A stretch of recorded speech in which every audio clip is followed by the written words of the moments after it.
The British War Relief Society presents Morris Evans in the England speeches from Shakespeare's Richard II and Henry V, with music specially composed and directed by Lehman Engel.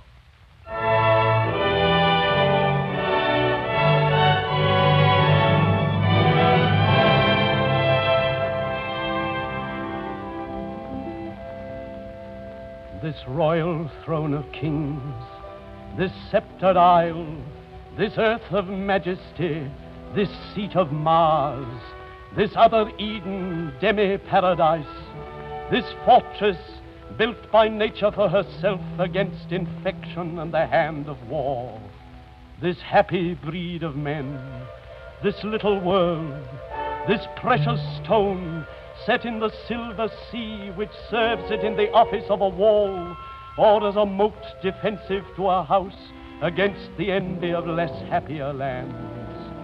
This blessed plot, this earth, this realm, this England.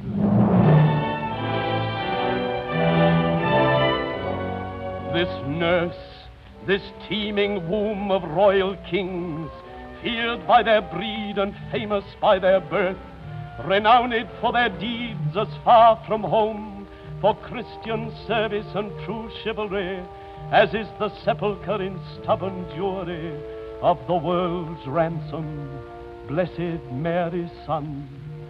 This land of such dear souls, this dear, dear land.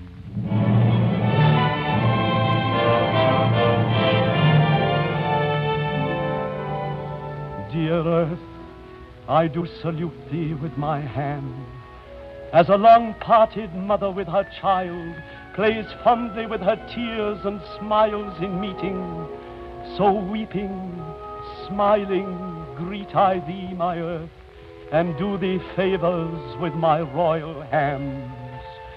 Feed not thy sovereign's foe, my gentle earth, nor with thy sweets comfort his ravenous sense, but let thy spiders that suck up thy venom and heavy-gated toads lie in their way, doing annoyance to the treacherous feet which with usurping steps do trample thee.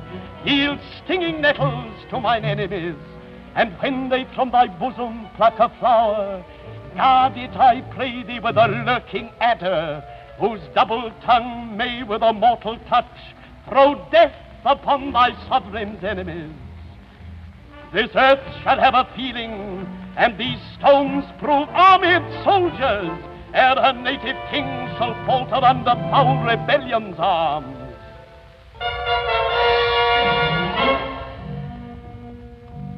And he that hath no stomach to this fight, let him depart.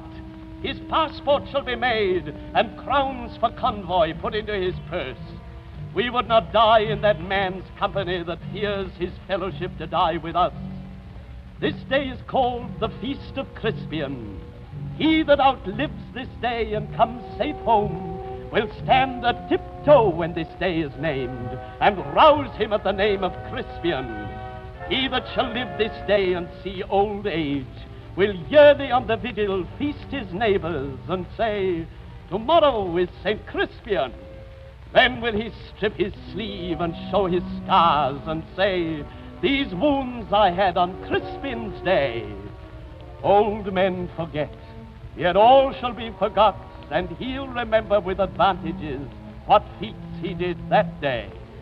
This story shall the good man teach his son, and Crispian shall ne'er go by from this day to the ending of the world, but we in it shall be remembered, we few, we happy few, we band of brothers.